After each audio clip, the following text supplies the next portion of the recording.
Hello, everybody. I am Brande Roderick. You may know me from a little show, although you guys might not know me because you guys are so young, but from a little show called Baywatch. You may know me from the film Starsky and Hutch with Ben Stiller and Owen Wilson, The Celebrity Apprentice, All-Star Celebrity Apprentice as well, The Surreal Life, a lot of fun things I've got a chance to do in my career. Do you have like, I mean, I know you probably can't say, but do you have like a favorite that was like this was the best thing ever? Well, Baywatch was the best job ever, hands down, 100%, because by the time it came to me, we were in the 10th and 11th season and we shot in Hawaii. So I got to live in Hawaii and frolic around in the ocean in Hawaii and Paradise. enjoy, with Jason Momoa, enjoying life with Aquaman. Damn. I don't know. I mean, that sounds like such a big sacrifice that you had to make. So, Yeah, right. It was rough. no, It was absolutely. rough. I loved watching Baywatch growing up. It was such a classic. I absolutely loved Baywatch. Yeah, being able to be with Jason Momoa. But we're not here to talk about all that. We're here to talk about because you directed, produced, and starred in Wineville, which we were absolutely so honored to get a screener of. We just recently watched it, and our minds are blown. Like, absolutely. We cannot wait to dive into this. So I'm going to let Brian take Okay. over here because he really has some good questions Yeah, for you. so I was the first one to watch, and I was just messaging them constantly. I was like, oh my gosh, guys, like oh my god, like, are you guys watching it yet? Like, come on. Yeah. First of all, I have a question. What is the time period or like, because to me obviously it looks 70s. Yeah. But like it's never technically like said, Well, right?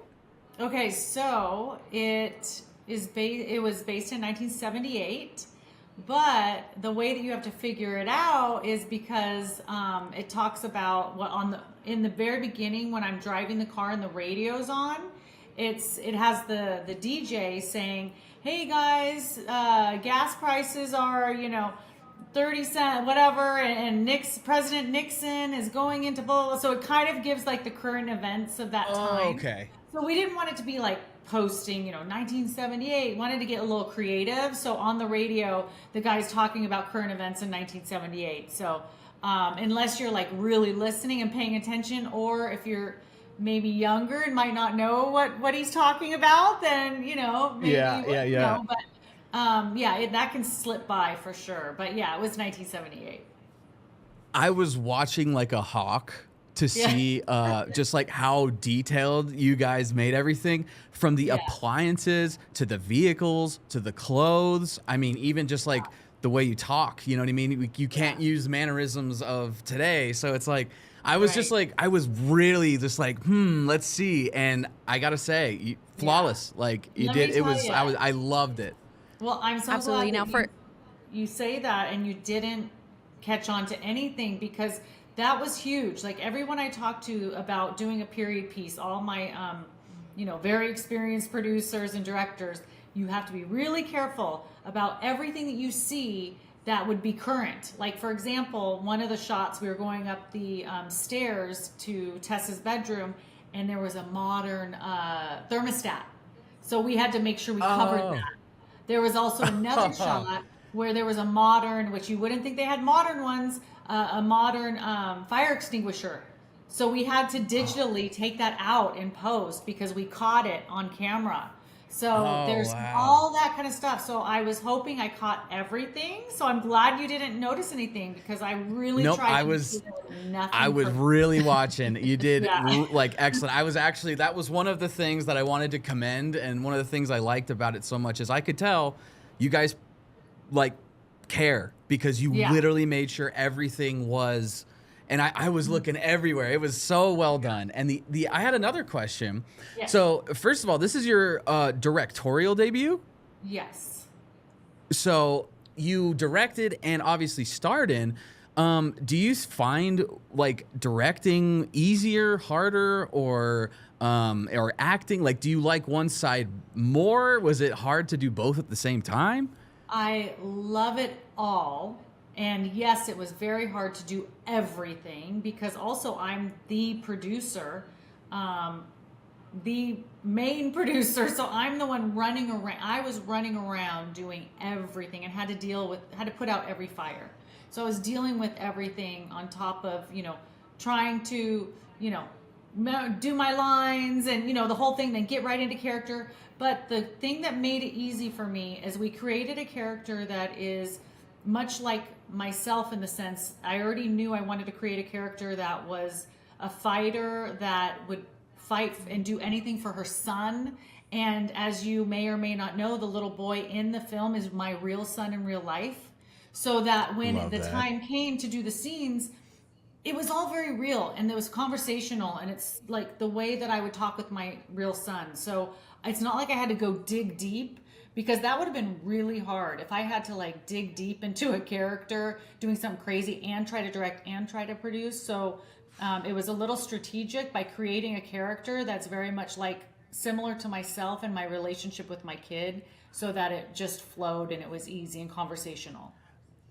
Yeah, it's perfect because of the genuity, because you're so genuine about it. It just translates well. It's because you're not acting. You're really like worried Right. and you really love this kid, Yeah. We actually were talking about how he played his role so well, and how, like, like you're saying, the vibes between you guys were so natural. So I did not know that you're just your son, and that just makes so much perfect sense with that. It was absolutely wonderful. Yeah. Now, you talk about that the character, obviously means a lot to you because she's a fighter. She went through so much, and she would do anything to protect her son. What was the inspiration behind Wineville? Because you guys we did a little research, and there's the chicken coop murders that you guys referenced. Was that kind of the basis of this, or how did you come about with such a wonderful storyline that was like so original, actually, in my mind? Well, it actually really started with the location. So my really good friend Dominic is the owner of the winery, and he said that I could shoot my movie there. So Richard and I, the writer, Richard Shankman, who's amazing, who's done so many great films, he and I went out there and just walked the property and looked at everything, and we knew the story of the chicken coop murders, which was like right out on the same street as the winery, right down the street. It was literally right there. Wow. And I love the movie The Changelings. If you haven't seen it, you should see it. It's a true story. So there was all of that, but I wanted to create a movie that, a mom will do anything to protect her son. Plus, I'm really demented and sick in the head. So I knew I wanted to do definitely like a serial killer vibe, and it had to be a serial killer family. And I wanted it to be in this, something very similar to Texas Chainsaw Massacre. And, the story just kind of developed between Richard and I, going back and forth, and it just got sicker and sicker and sicker, as you know, because you saw it.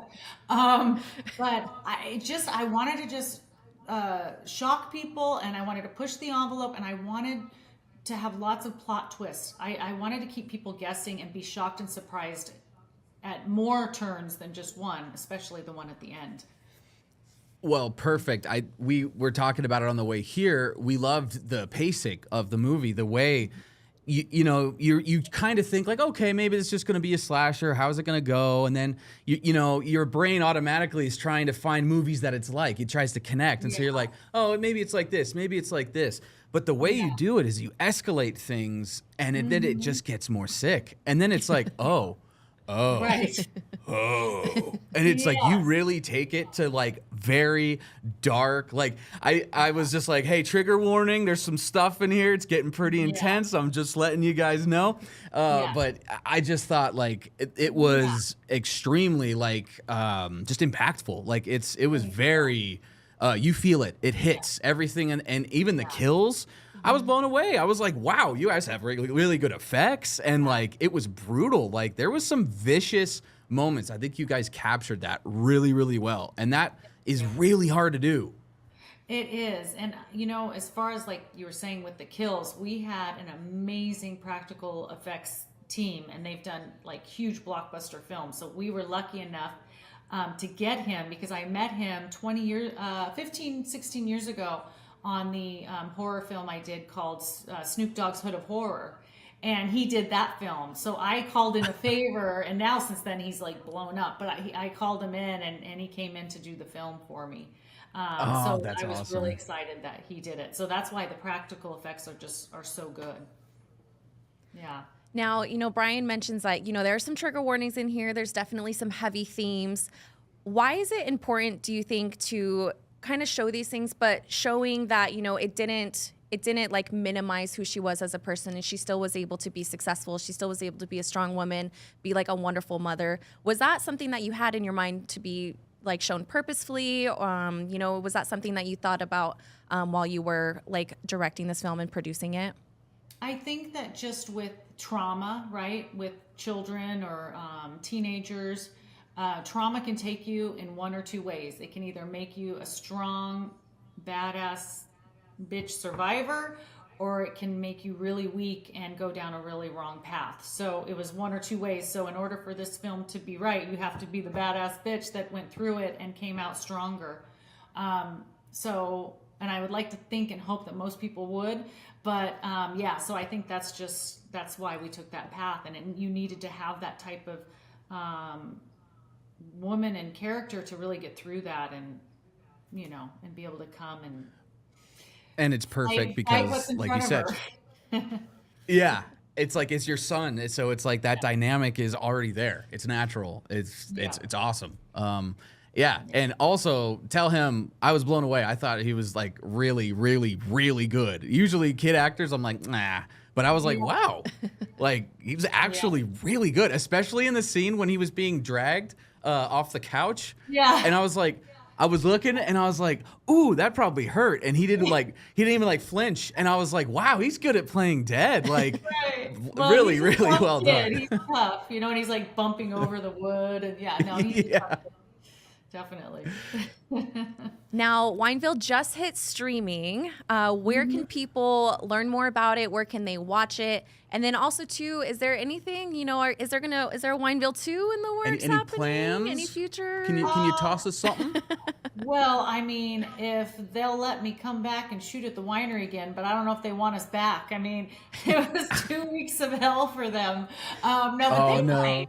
They might, because they're they're really good friends of mine. But I think it would be more fun to do a prequel than to do a sequel in this case.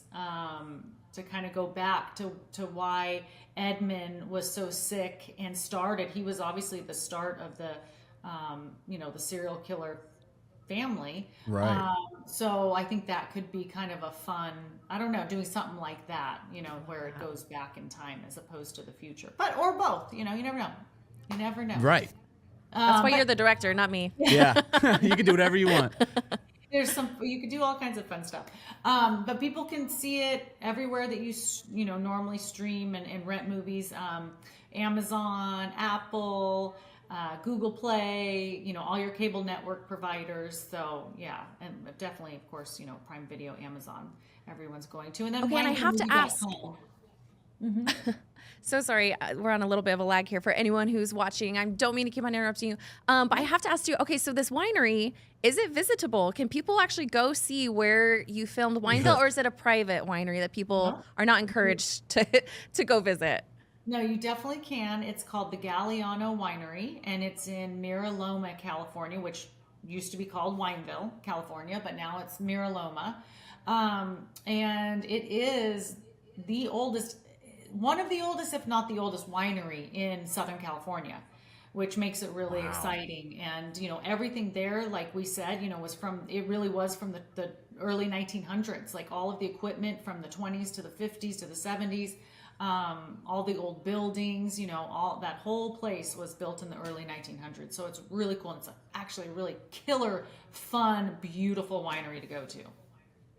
Oh my goodness. Man. It was absolutely gorgeous. Yeah. And we just absolutely love this movie. We really appreciate you letting us be able to view it. How has the reception been so far from people who have been looking at it? Because like we said, we really enjoyed the details. It was shot beautifully. The graphics were amazing. Even I love the hair and the makeup. I was obsessed with your hair and makeup throughout the movie. It was absolutely gorgeous. What has the reception been from people so far? I know it just hit streaming just a little bit ago, but it seems to have had a really good reception from those who have watched it. It's been really great, and it's been really exciting to hear people's reaction like you guys.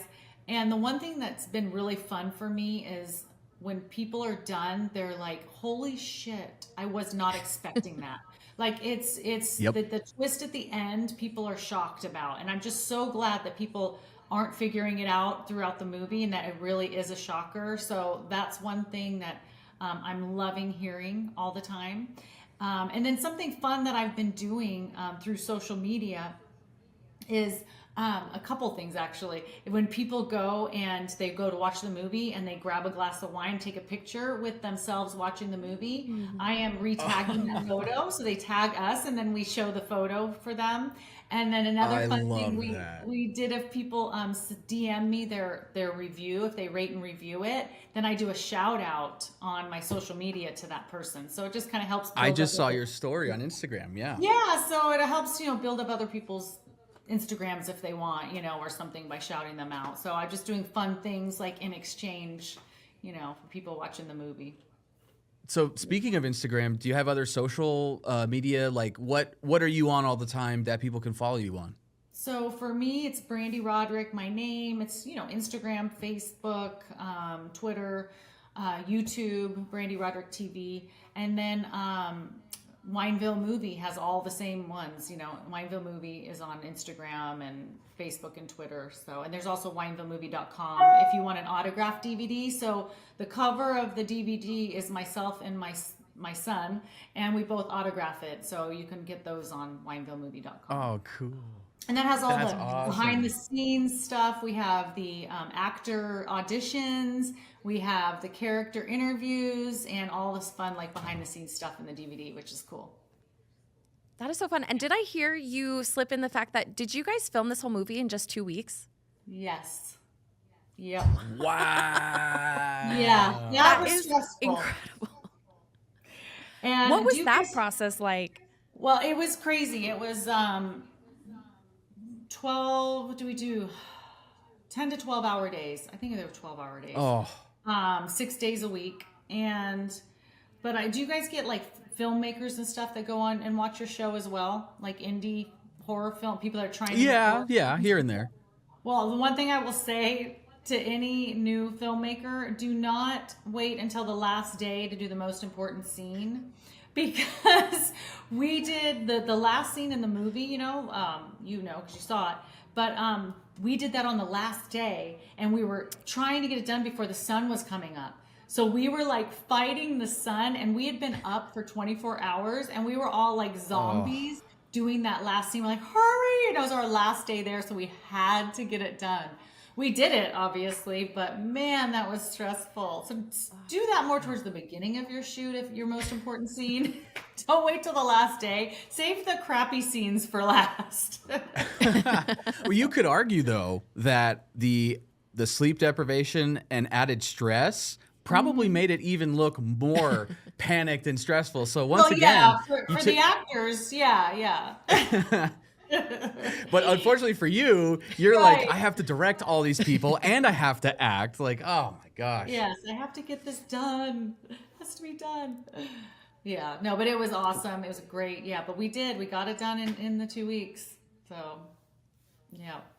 Oh my, Yeah. I absolutely love it. Now, is there anything that you want audiences to know that we haven't covered, or once again, to just remind everyone where they can go stream it, how they can interact? I really love that social media piece. That is such beautiful marketing, like grassroots marketing. Social media is so incredible, especially with independent films, to be able to get the word out. So just kind of give us a little overview before we head on out. I think the best place, if people have Amazon, go stream it on Amazon or Apple. And then, please rate and review, because you have to have so many reviews before you even get on Rotten Tomatoes. You need like 50 reviews. So I'd appreciate, any review. And I'm just so excited for people to see the film and to be shocked. And, people that love horror, I hope are going to love this film. Yeah.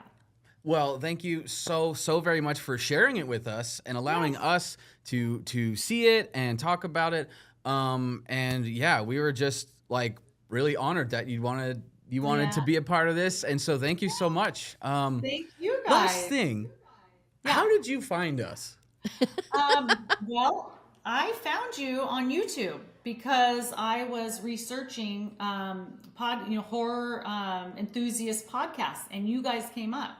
So you should be proud of that you guys, were one of the higher ranked horror podcasts. So Yeah. I think Our off-screen marketing guy is losing his shit right now. So he's like screaming. So awesome. I had to know, but that's awesome. So thank you so much for giving us your time. Yes. And hopefully if you have a sequel or maybe another movie coming, just send it our way and we'll do this again. Absolutely. Well, thank you both so much. I really appreciate you. Thank you, Brande. Best of luck. And we will make sure that we will, even though we didn't stream it on Amazon, we'll stream it on Amazon as well and leave reviews, because I totally get you. Yes. That is what it's all about with that. So we'll make sure, and we'll encourage our viewers to as well. So thank you again. Congratulations on absolutely amazing film. Oh my goodness. Like you are just a jack of all trades to be able to do all of that and create such a successful film. Well, thank you guys. Have a great night.